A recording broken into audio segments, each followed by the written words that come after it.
What is going on, everyone, and welcome to Around the Metaverse, our weekly show. We bring together some of the best content creators from the Web3 gaming community, talk about all the recent news, and give you guys everything you need to know to stay up to date.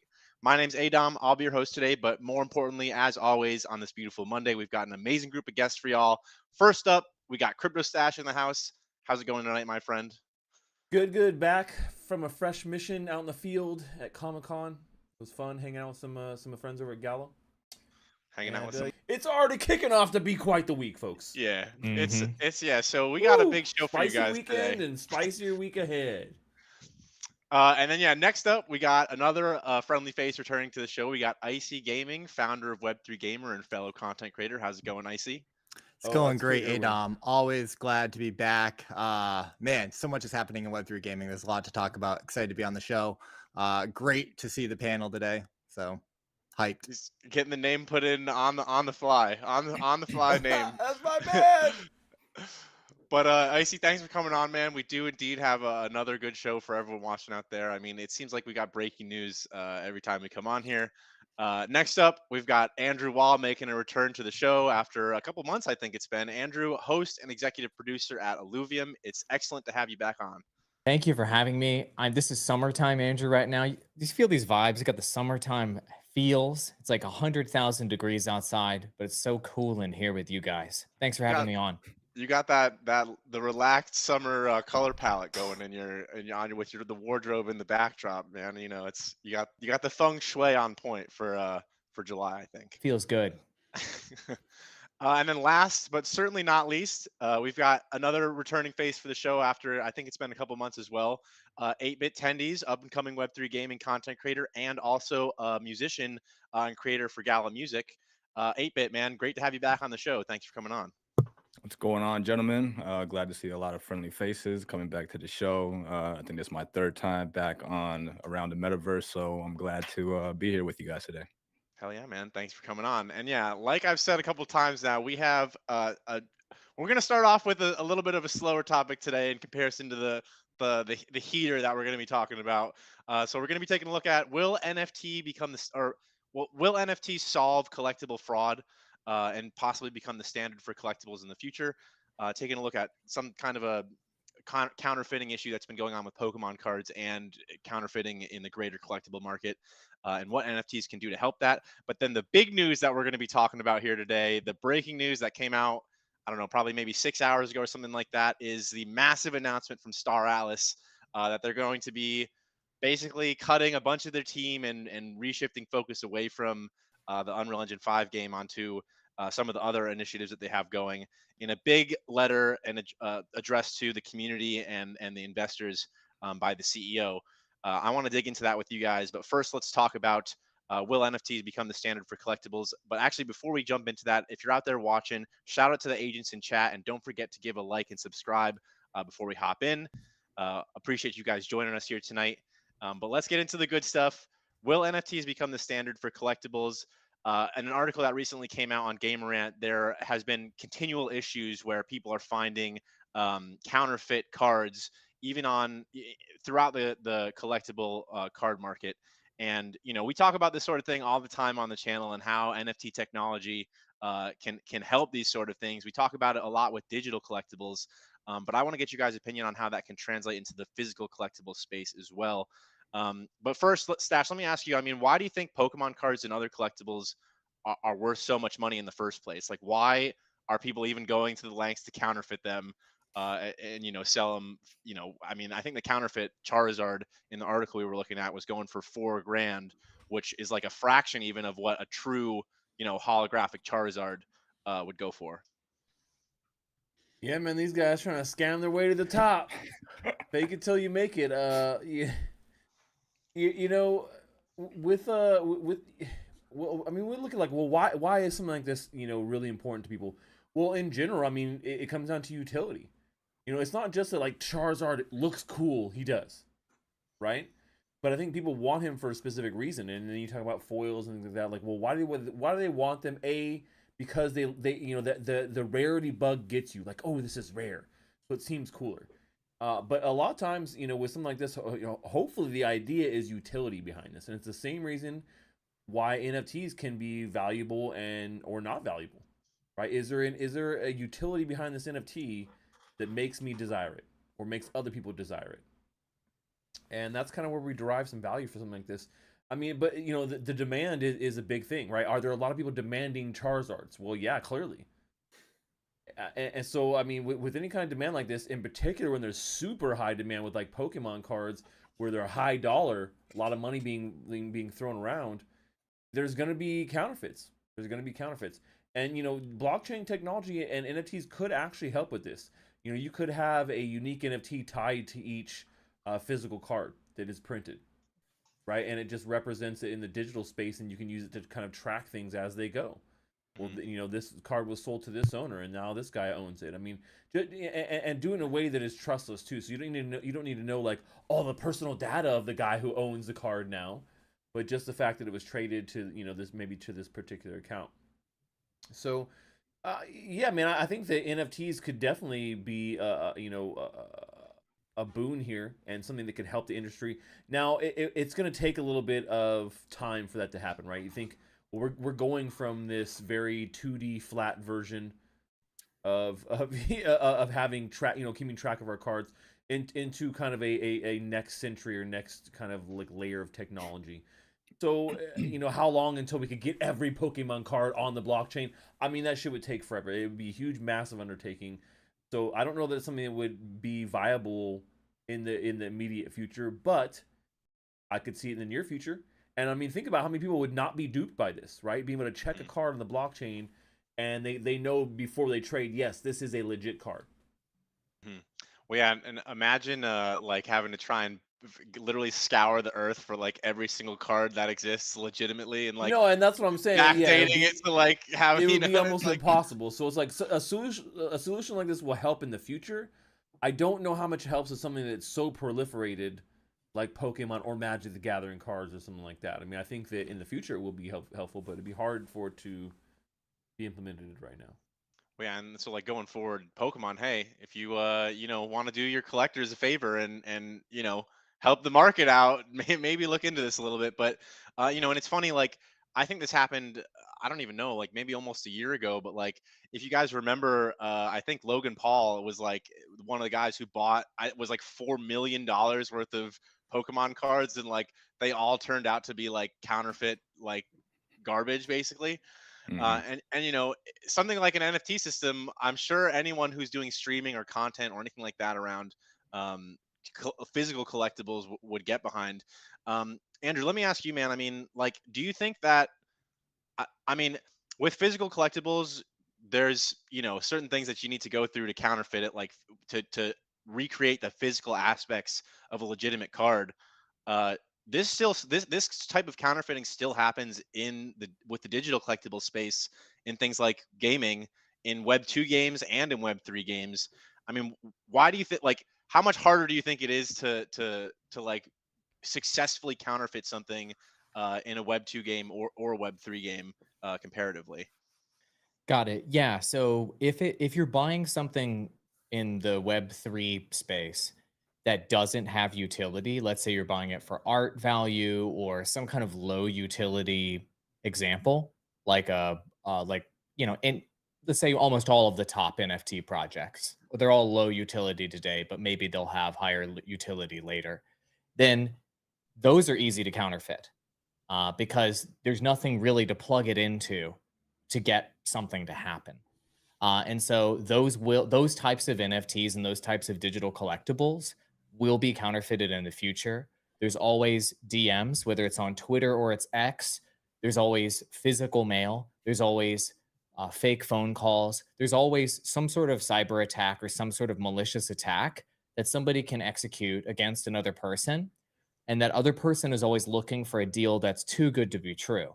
Like in the Logan Paul example you said, where he bought 4 million worth of stuff and it turned out to be really fake. I bet he bought that 4 million worth of Pokemon cards because he thought he was getting some dollar amount more worth.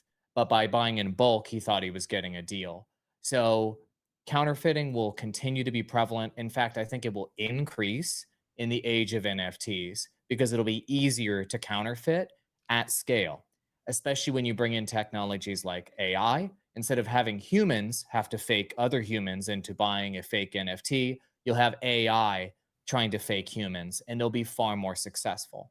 So, what does that mean for gaming?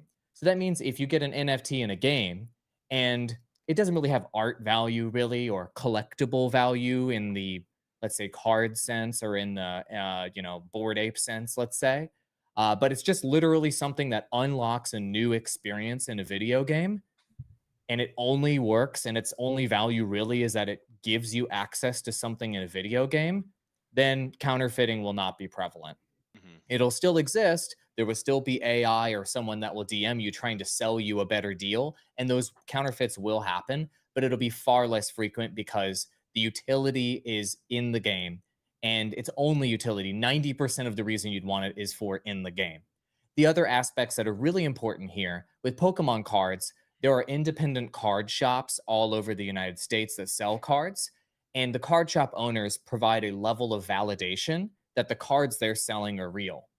I Mhm. bet in the case of the $4 million cards Logan Paul bought and got duped with, he probably bought it from an online bulk wholesaler or eBay guy, and it wasn't validated by a card shop owner to validate the whatever validation there is with Pokemon cards. So that's another thing. And so having official dexes or marketplaces within video games where those assets are authenticated, your sort of online card shop, I think that's going to help users get at least be able to validate authenticity instantly without having to drive somewhere. And the Mhm. last thing I'll say about this is the reason why we saw this rise in Pokemon card popularity. We also saw it briefly with dying um, kind of collectibles like baseball cards and signed baseballs, which are now on the way out, is because of the money printing, obviously. If you see, I've seen charts overlaying the value of trading cards and collectibles with money printing. Now the money supply is contracting. I've predict if it continues to follow the money supply chart, I predict that Pokemon cards, Magic cards, and these sorts of collectibles will fall off of a cliff in terms of their value as the money supply is contracting. This is a nice to have for people, and we're probably going to see this market dive. So I won't be jumping into the collectible card market right now. I think it's past its peak. You well, you bring up several good points in that, Andrew. First, I think it's funny that like I would love to see like I mean I wouldn't love to see the market crash, but it's like cards aren't you can't you can't eat your cards. Like you're gonna be making like leather boot stew with your with your Pokemon cards when people don't have money to spend on playing games and collecting cards. And I thought you brought up another great point too in talking about AI and how sort of the scams are going to continue to get more sophisticated. I didn't really think about it like that either. Where AI will probably make it much easier to like recreate in the physical card market the sort of small details that you need to figure out and copy onto like whatever it is you're going to be printing out and laminating or whatever it is you have to do to do that sort of thing. But I'm sure AI has a use there, and it's like scammers. It's like there's 100 uses for AI, legitimate uses, and then there's like an infinite amount of illegitimate uses too. Well, there's also a counter. There's also a counter use to that too. Just a little interesting thing that I came across in the latest beta version of Adobe Photoshop. It's AI enabled, right? So you can use the cool like generative fill feature they have.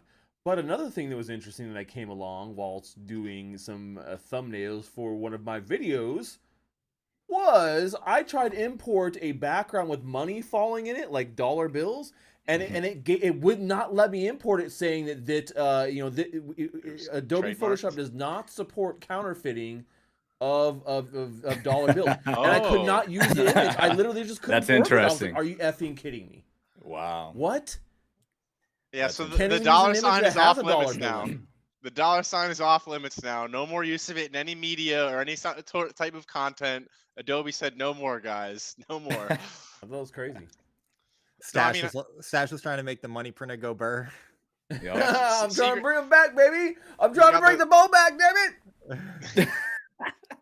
Stash is in league with Jerome Powell, and they're just getting it ready. They're getting it ready. Yeah, me and him, dynamic duo, man. We've been at it since the beginning. Yeah. No, but Icy, let me ask you, man. I mean, like, what do you think about this story here? And do you think that like NFT technology is ever going to catch on in any major way for like the collectible market? Not because I know there are other uses outside of the like collectability aspects for video games, but in specifically for collectibles, like, do you think it's ever going to catch on, or is it just like a big fad? I think it'll totally catch on 1000%. And I disagree a little bit with Andrew here in the sense that these markets might die. Um, Obviously, respect Andrew immensely, but I think, if anything, we've seen the resiliency of these collectible markets.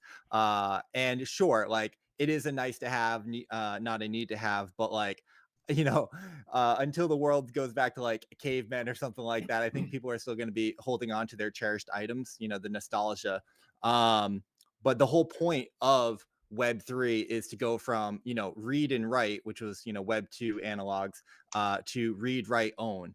The whole verifiability of the blockchain is exactly the use case for trading cards and things like this and collectibles. So I don't know, to Stash's point, I don't know exactly how we make that transition with the whole the physical, digital collectible side of things. I think that's going to be pretty tough to put a bunch of stuff on the blockchain. But like, if anything, right, we see that there's a lot of trading volume. We see that there's a lot of supply and a lot of demand for these types of human behaviors.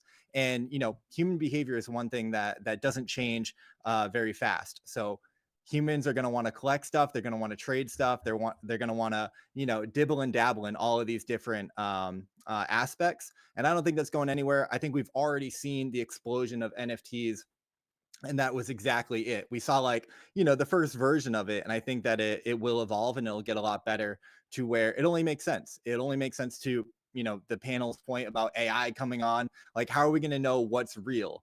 And the only way for us to do that in a trustless, decentralized manner is using the blockchain and verifying that, like, hey, where did this token come from? Where did this IP come from? Was this right click and saved, or was this actually minted and traded around in a wallet and able to be used? And I think that that's like a really exciting use case for collectibles, digital collectibles, blockchain, the future of the internet. So I think it's inevitable. Yeah, and I agree with you there too. I think and Andrew, correct me if I'm not saying this properly in what you were meaning to say, but like probably the market's going to continue to shrink just because less people, like, that behavior is not going anywhere. Like Logan Paul is still going to be collecting dumb It was a shit micro bubble. to make YouTube videos, but like less people will be able to afford to have that sort of hobby, as there's less money circulating. People are, interest rates are higher, people are struggling to pay their bills and things like that. And it's interesting to think that I hope that people will still be able to afford to have hobbies and have fun, but we could probably see something where it's like people weren't necessarily collecting. Your average American wasn't necessarily collecting anything in the Great Depression. They were collecting a wooden barrel to wear around them when they didn't have clothes to wear, you know what I mean? But 8-bit, let me get Man, your that only opinion on. happened in cartoons, Dom. Oh, come on, It's man. like, What do you let me get my wooden barrel because I'm naked. Hey, man, there are naked people walking all over LA, homeless and whatever. That's So true. it's like They're everywhere. they could use a barrel. They could use a barrel. But 8-bit, let me Literally ask you, the man. worst thing to use. There's maybe some worse things. And Andrew, what you got something against the barrel? You like, no, the barrel's great, man. I love the barrel analogy. That is so perfect. A dumb joke one of my friends has been telling me is you can't afford to block chains if you can't eat. And I think he's right. I think if people start losing their jobs in mass, which has already happened in the tech sector, I know there's a story that we're talking about later related to that. When people lose their jobs, they're going to flood the market with their collectibles. And what's going to happen is that's going to drive the prices of those collectibles down significantly. The local shops are not going to want to buy them up, and you'll see all the prices. The supply will be flooding the market, and the prices will depress substantially on these physical collectibles. They are closer within the inner bubble of risk let's say NFTs and what have you, the circle we're in is way out here. Those are more closer toward the center of risk. But I think that our space is a sort of leading indicator on lower risk assets there in the center of the bubble. The NFT sector on the outside is still crashing, and so that means that the inner bubble will crash just later on. That's my Just later on. personal opinion. Yeah, so get ready. Andrew's like got the cardboard sign up that says the end is nigh. Like You know, I just bought 10,000 barrels. Like I just invested in Yeah, barrels. That's okay. All right, he's like, yeah. he's selling the barrels. You guys got no clothes? Here's a barrel. You know, just real quick too to interject when we talk about how could NFTs be used now in the physical collectibles world to help stop and prevent fraud. Well, I think a really good first step would be for NFTs to be incorporated into like the grading system for cards and collectibles, right? So that'd be an easy first step for like, oh, hey, this has been graded. Here's an NFT that goes with it that like proves that gradability. And then you get people used to that system. And I think that would work really great. It's just kind of, Mhm. you know, well, what is the NFT? It's just a digital certificate of authenticity, like really. Yep. And I think that'd be a great way to kind of start this process. Yep. You know, it would be a good way to Trojan horse people into like just doing that is like well, and not to use Trojan horse as like a negative thing, but like instead of branding it as like a blockchain project or something like that, just like make it some kind of like committee or like one of those like you know how supplements have like independent like agencies that review the contents to like here's the USDA stand. I don't know if that's an independent agency, but like there are independent agencies that do that sort of thing. Just like Mhm. make it look super legitimate and then be like, oh hey, we're like the newest authority in grading cards and we use this new system that's a digital ledger or something like that. Exactly. um Exactly. and Mr. he, That's the whole Wonderful from point of Shark Tank blockchain. has done that. Mr. Wonderful from Shark Tank has done that. He's got his own startup to validate watches. all right. Because watch counterfeiting is, especially for like 10K, 20K Rolexes and collectible handcrafted watches, Mhm. where they mint a validation certificate on the blockchain associated with the watch to reduce counterfeiting in that space. Makes sense to invest. If you're buying a 20K watch, sure you'd pay $100 for the certified NFT. Yeah, Yeah. See, to absolutely. me, when I hear this, I feel like these are just like middlemen and like inefficient waste that technology will make obsolete. Like we don't Well, we need that. have Well, right. We go have ahead. to have these middlemen for right now, though. That's what I'm saying because they're the stepping stone to get from one side of the technological pond to the other, right? Of Like course. we can't. Most people can't make that hard leap like we have. Like we're over here on this side of the lake where we have centralized banking and really slow lot fee, heavy, physical financial system, Like and it's Swift. screwing us over day by day. So I'm just trying to get it on there. And then on the other side, we have our glorious decentralized future, and we just jumped right over all of us, everyone here that's listening. But most people they need a little stepping stone or two in the middle to get along. I meant Swift as in like not hurry up, like the Yeah. international monetary like system, the shitty that like bank system, whatever.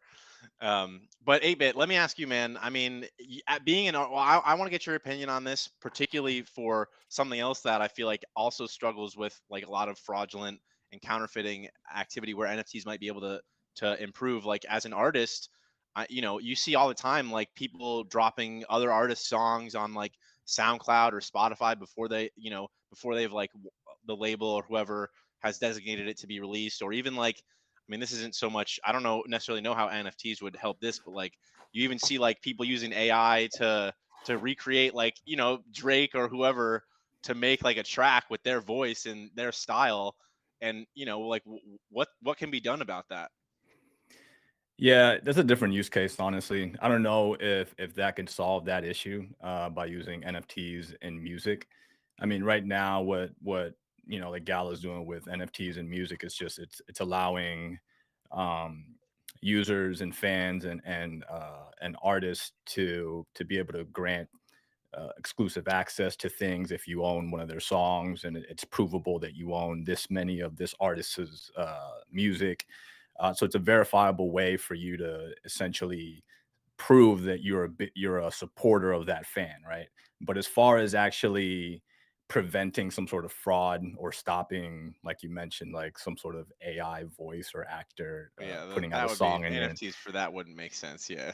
Yeah, that wouldn't make sense. So it's a totally different use case. So that one, that's up in the air, honestly. But and side tangent here, I'm on Market Decipher, and they have a stat here for the global collectible market, and it says collectible market size was estimated at 458 billion in 2022, and is expected to cross 1 trillion by 2033, growing at a CAGR of 6.2% on average of all collectible products. So it looks like the collectible market is It's trending upwards. it's tracking inflation. Yeah.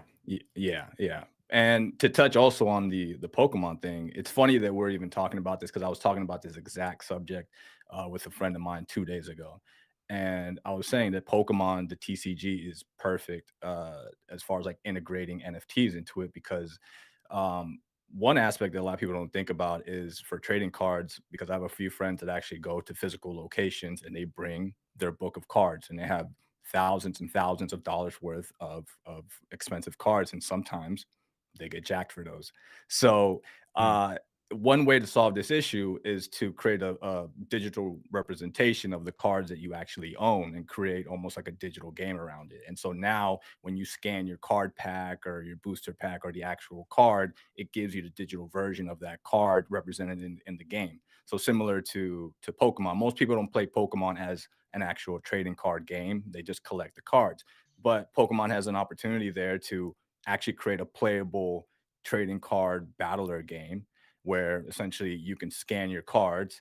Now you put it into an online game that now you can play with anyone around the world, right? And you never have to now bring your cards anywhere. You could leave them safe. You don't have to worry about anyone jacking you. And essentially now you create this system of like, okay, I can prove to you that I own these because I have it here in the game, right? So there's some cool ways that you can integrate physical items and NFTs. I think that's one of the unique ways. But as far as Pokemon, it's probably too late to do that. So this would be probably like new IP, something in some sort of future project. But that's my opinion on that. Well, You just Pokemon, just to really quick, Pokemon is doing what you're saying Oh, are they? in a Web 2 way. So if you buy the pre-made packs, like the ones that have like some V-Star holo on the front, whatever the Hmm. latest promotion is, they do give you the card inside. You can scan the QR code and you Hmm. get that deck in Pokemon online trading card game. And you can use that Really? deck online. 100%. I've got a stack Uh, of like 15 of them downstairs from all the pre-made decks I bought my kids. Now, does it validate that your physical card in real life is that exact one in the hmm. game? No, but it does give Hmm. you access to the digital versions of those same cards. So they are doing like a half measure version of what you're Right. describing, but it's Hmm. not any sort of validation of ownership. It's really a marketing promotion for them to drive traffic to the online version because you buy packs there and their cost is zero and then it's like 100% profit, right? Right. So So so if they had that extra step of being able to verify that you actually own that card, I think that's where it should go, right? That'd yeah, be a cool use case for that. or like when you buy, they'd have to make it so that when you buy the digital ones in the game, like a pack gets drop shipped to you or Yeah, something like yeah, that. well, yeah, it could work. It could work both ways, right? You know, what I mean, you either buy the physical pack and then you get the digital versions, or you buy the digital versions and then the physical packs get sent. They'd never go for that though because of what Andrew just said, where it's like Right. it's like they got to manufacture the cards for that then, and it's like that. Yeah, well, yeah. Cross the Ages does that. So if you get all of the cards from their first set, they will send you the physical versions of those cards, and it has an NFC chip built into the cards that you then boop with their app, and it validates on the blockchain. There you Now, go. that's not easy like we're talking. That's not you can go to Walmart and buy a pack of Cross the Ages and then boop it to your game. It's you spend thousands and thousands of dollars, maybe tens of thousands to collect the whole set, then they'll send you physical cards. But this is like the version 1.0 of what we're all kind of swirling around here. Hmm. It's the technology is being developed. I think Cross the Ages is the furthest ahead in terms of being able to implement this. But being able to sell those at scale at retail, you have Yeah. to actually build a successful IP with tens of millions of players before Walmart and Target and local card stores will accept your product, right? So we're still a ways away. But Yeah. the tech does exist on some level. Quite a ways probably in this case, as I'm sure Andrew you're going to have some thoughts on this next one in terms of the broader state of the Web3 market, specifically the Web3 gaming market. As we get into our next topic here and the meat and potatoes of the episode. I'm sorry that we've kept you guys waiting for so long. Let's dig into the Star Atlas news that broke earlier today, where an Michael, the CEO, came out and addressed the entire community with a big letter, basically outlining that they were going to be, laying off a large portion, I mean, a majority of the staff, and that they were going to be shifting focus away from the flagship Unreal Engine 5 game onto other initiatives that they have currently going, including the mobile game. Um, and things like that, which have had some traction as they've been developing them. I want to ask you guys, one, if you even heard this, I'm assuming you have, and two, if you've gone and read the article itself, because it goes into, or the letter, because it goes into like the steps that they're taking, and a lot of pretty sugar coated talk about the direction of the project and things like that. Iceyyy, let me ask you first, man. I mean, Star Atlas was one of the foundational, like one of the biggest titles in all of Web3 gaming, in everything that's been going on. I mean, I would put it up there with like the likes of Axie Infinity and Illuvium of being like the really big ambitious projects. Well, Axie Infinity not so much ambitious and more so like popular, but the things that were making headlines, a year ago, when everyone was hype about Web3 gaming. I mean, do you think that this is the beginning of the end for them, or like could they salvage the project with the changes they're making? Man, so tough to say, right? Clearly this is huge news. They went from, I think, at the peak of their employees of 235 down to, after today's letter, 45 core individuals. So laying off a huge percentage of their work staff. Obviously reeling after the huge loss in December with FTX. They lost about $15 million in that.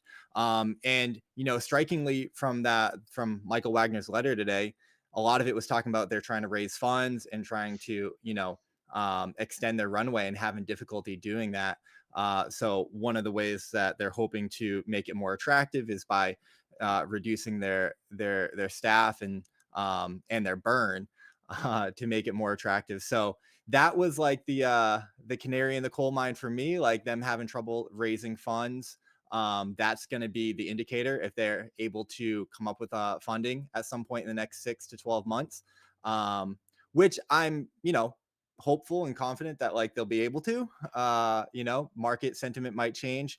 It's very difficult to lay off such a huge portion of your staff. Very difficult to make these decisions, but we've seen a lot of that, over the past year from in the tech industry. And I think when leaders and CEOs take that action, it's probably in the best interest of the company, even though it's really, really painful. So I'm rooting for them. They're obviously one of the big names. It does suck to see that they're shifting focus away from, the U5 game. Focusing a little bit. Still on the plans, but not not They in they any. said they were slowing development down Yeah, like a lot, and they already had a really long development still in the window. plans, air quotes. Yeah, so it's really troublesome, man. Yeah, so I don't know. We'll see. We'll see what the future holds if they're able to raise funds or not. Otherwise, we've been seeing a lot of these kind of rumblings and murmurs happen. Rumblings and murmurs are not usually good. Well, sometimes, but not in this case. Stash, let me get your opinion. I mean, what do you think the implications of this news are, like on because obviously they're one project of many that was well, probably the largest project out of all that was took a hit with the FTX fall. I mean, we spoke about this on the channel and on the show a few times about like the ripple effect that was going to happen from that. Do you think that ripple effect is going to continue with after we see now Star Atlas coming out with this announcement? I mean, this is the ripples hitting the side of the pond, man. You know, I think this is kind of what we talked about when we talked about the greater fallout that we would see from FTX, from this huge hole of liquidity that a lot of these projects are suffering because they had funds on FTX. And we know Star Atlas was one of the largest, and it is consequently was, like, I would say, the anchor game or anchor project for Solana. Name me something bigger on Solana right now. I don't even know if I could. Name anything on Solana right now. No, that's what I'm saying. So I mean, as goes Star Atlas, so goes Solana. So not only is this horrible for Solana, for the holders of Atlas and Polis tokens, and then people who have $1,000+ ships in Star Atlas that are probably not going to be much, not a ton of use, but not for the price they were sold for. So there's so many aspects here. Not it's the investor side, it's the blockchain side. All these things are having massive effects, and so now this shows low confidence. I think in Solana too, because it's like, hey, if they can't get this done, and Star Atlas couldn't work on Solana, who can? And I think that's a real question, especially with what we've seen here recently with a lot of projects jumping ship, going to other blockchains like Iceyyy and Avalanche and Polygon, and just generally like, hey, we're leaving Solana. So I think it bodes very badly for Solana as a network. But for Star Atlas, I'm kind of surprised that we didn't see this sooner. I honestly thought we might see a larger reduction like this. I know this has kind of like been the second time, but shifting the focus here to deprioritize the main mode of the game. I mean, that's going to crush a lot of people's hopes in this game right now. Now they're just kind of like, okay, well, we're gonna try and keep this going by reducing our staff, by also reducing what we're going to be focusing on. But I think is it too late? I think it might kind of be. How long can they really go? With in this mode, how long they can they kind of go bare bones mode where they don't really have the resources they need to complete a lot of the things that they have promised to investors, to people who have supported the game since day one.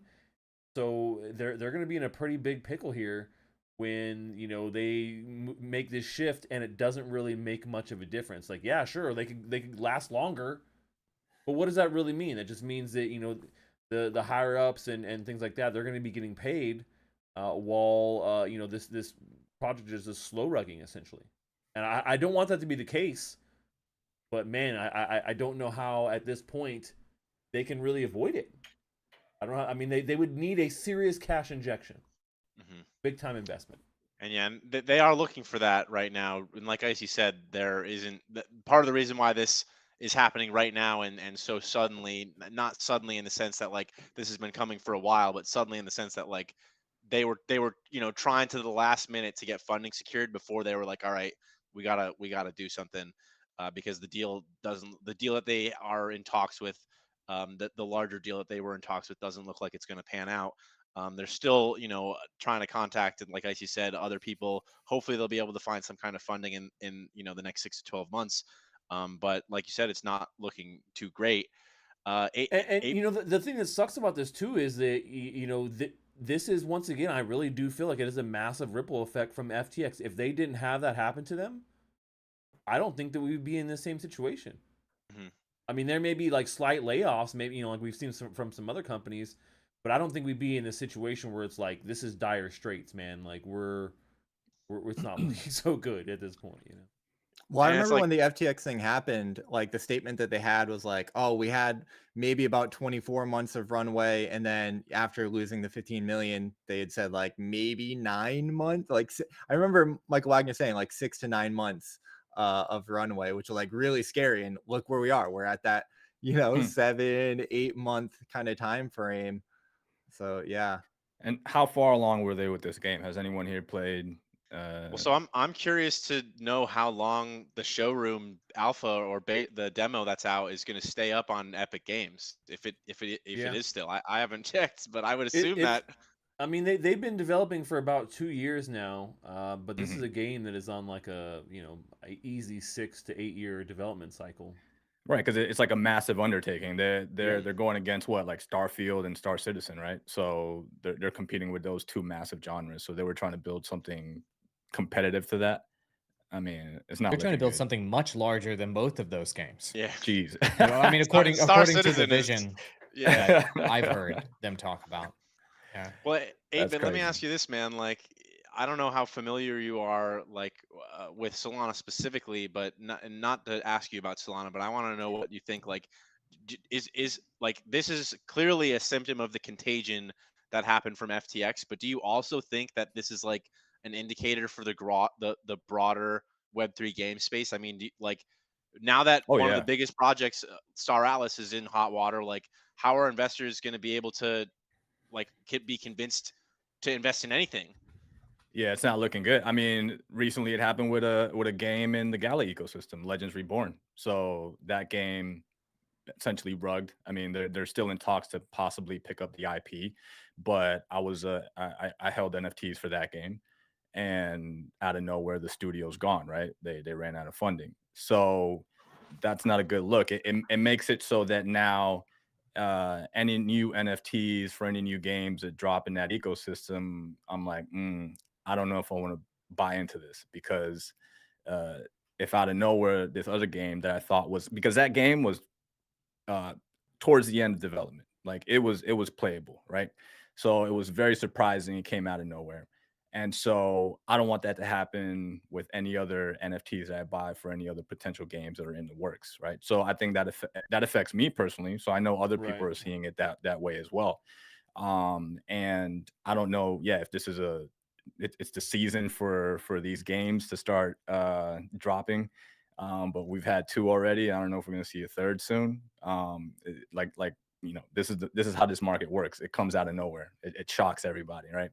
So I'm not sure, man. But yeah, I don't think it's looking good at the moment. It doesn't really uh, incite confidence in me or some of the other player base. Ripples and then a tidal wave Well, you eventually. got to think too. I think what a lot of people forget is that this is gaming, but it's also startup investing. Hmm. So it's the combination of both things in a kind of weird, different, unique way that goes beyond just what Kickstarter really Yep. really kind of promises. So yeah, man, it's unfortunate that these are going to happen. It's not going to be the first or the last. Oh yeah, and I don't necessarily, I don't think rug or even slow rug maybe is like the proper term to use in this case, because I like know, there, no, you're right. We it's like, can't use those Mm. terms now for like projects that are like essentially shitting on us. But I because mean, I you don't could say it think about they. a lot of Web 2 games too. Like, oh, well, they slow rugged us, or they're gone now. Like, it's gonna happen. I mean, no matter what, Well, it's even like, you know what I outside mean. of NFTs. Star Atlas has a game on they do have they were developing a game, and like we've most of us here, Mm. if not all of us, played it on the Epic Game Store, at least like the showroom, the little, the the small scratch into the surface of the ice that they had out, right? Mhm. So it's like not like they like were maliciously like making decisions to hurt the investors and their users. It's just like they failed. So I don't know if it's a rug so much as like they've failed in a sense, or are failing potentially. Andrew, I want to ask you about this. I know you're going to have a lot to say, and I'd like to get your opinion about everything that's happening with Star Atlas and how you think this is going to affect all of the games that are still around in Web3, particularly the ones that like are still on track right now. Yeah, so I'd like to say this is my personal opinion, not the opinion of Illuvium or anything like that. And I think out of everybody who's a core contributor at Illuvium, I've actually publicly been the most supportive of Star Atlas publicly. I want I wanted Star Atlas to succeed. We need AAA games that are inspiring, are new intellectual properties, and are significantly better than the existing games that were here in 2021 that everybody came and saw in the metaverse and then ran because they were terrible. We needed way better games than that to bring the masses into the space and to have them use this new technology. And what I liked about Star Atlas is that it pitched this grand strategy vision so many planets, so many systems, politics, economics, racing, ships, role playing, the whole nine. A really inspirational vision that a lot of people bought onto, and I think would have pulled them into this space had the game maybe ever really existed, to the tune of 200 million NFTs. And so it proved that you need to have a big vision and you need to do something big and ambitious to really get people to pay attention and to want to be on board. Uh, Unfortunately, I think I agree with Stash on this one, that this may be the death knell for Solana. I don't see, at least in the gaming space, Solana might have other applications that are going to work out great for it, other niche utilities. But as far as gaming is concerned, it propped the entire gaming metaverse side of Solana on the success of Star Atlas. Every trailer, every conference, every interview, everyone in Solana leadership was talking about how Star Atlas was the future of gaming and metaverse and bringing in mass volume NFT usage into our ecosystem. No, obviously that's not going to happen anytime soon. So there's a lot of very bearish things that I thought immediately when I saw this announcement. Number one, they couldn't raise money. How many other games out there can't raise money right now? You know, when everybody talked about during the bull run, I remember everybody saying 90% of this NFT stuff out here is going to go to zero. This is part of what happens when 90% of that NFT stuff goes to zero. Things start going out of business. They start running out of money. I think we're just now starting to see the latter parts of that down trajectory of the .com bust for the metaverse.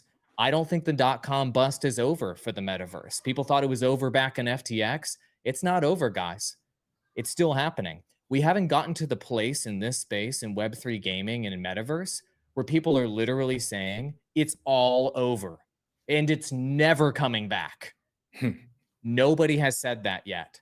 And so I think you need things like the the Star Atlas announcement and maybe others, and that level of dejection and just negative sentiment to finally bottom in a space that was bubbly and overblown. You're starting to see that in the NFT space. The stories about how celebrities bought expensive NFTs for $2 million and now it's worth 10,000. I still don't think that's bottomed. And in the Web3 gaming and metaverse space, I still think it hasn't quite bottomed as a market.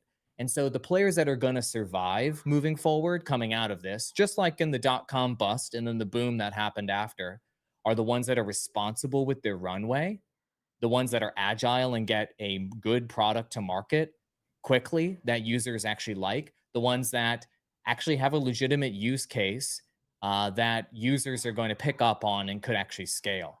I guess I'm lucky that I guess I could have easily, let's say, went in to go be a core contributor over at Star Atlas. I guess I'm lucky that I decided to be on board with Illuvium because Illuvium did secure that extra 10 million runway.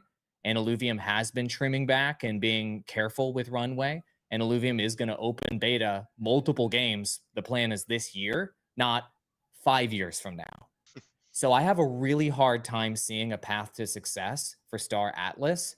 I don't want this to be the game in this space that collected $200 million in NFTs and ultimately didn't deliver it. Maybe that's the story we tell 10 years from now or whatever, when this whole space was successful. And remember Star Atlas? I don't want it to be that because we needed the space genre here in our space, in that big space game that all these players have been wanting, that the Star Citizen people have been wanting, and that will attract the masses. This has mass appeal. Space exploration and sci-fi tech has mass appeal, and there is not another game in this space that has that appeal at all. Mhm. So if Star Atlas goes down, there's this big gaping hole here for that genre. And in order to fill that genre with a inspirational metaverse type space game, it will take 5 to 7 years to build another one. So that really sets us back. So I find this news to be incredibly bearish for obviously for Star Atlas, but for Solana and for the Web3 gaming space as a whole. And I think for me, we are still bottoming, and the bottom is not in on this industry yet from the metaverse highs. Yeah, and I tend to think you're probably on the right track there in predicting how things are going to continue to play out. But Andrew, still, the end is nigh. The end is nigh. He's got the sign up. He's got. Buy Where's the sign, more Andrew? barrels. Hold it up. It's underneath the desk, isn't it? Buy Show us more the sign. barrels. I'm doubling down on barrels right now as you're saying this. I don't want it to be the case. I don't rejoice in it at all. It's extremely painful and cringe to watch happen, especially in this announcement when you got like over 80 people. I'm sorry, 120 people, I think, is the number, with only 40 left losing their jobs. They are now out there going into a market that probably doesn't have that many jobs for them right now, this space. And so they're going to have to go into other sectors to go find work. That's a really hard spot to be in. So it's really tough all around. I feel very badly for the team over there that is now having to go out in this market and go find work. So it's rough. Yeah. I'm emotionally prepared for it to get rougher. I hope I'm wrong, but that's how I handle bad news. Yeah, I mean, in terms of the people who are losing their jobs, I feel for them greatly because you have to think like in outside of the web, they probably have the resume that they built working at Star Atlas doesn't necessarily translate to like something that they might go and look at in the web 2 space, or the hard skills do, but maybe like, hey, why did you quit? Like what's this weird gap in your resume where you like are at this startup company that maybe they never heard of? Because like outside of our niche, I don't know that if unless you're maybe a gamer, right? You probably have never heard of Star Atlas, or like a hardcore gamer, but it is really terrible, sad news. I hope that we do see Star Atlas kind of turn this around. And as a matter of fact, tentatively, we have an interview scheduled with Michael tomorrow for Stache to kind of talk with him about this.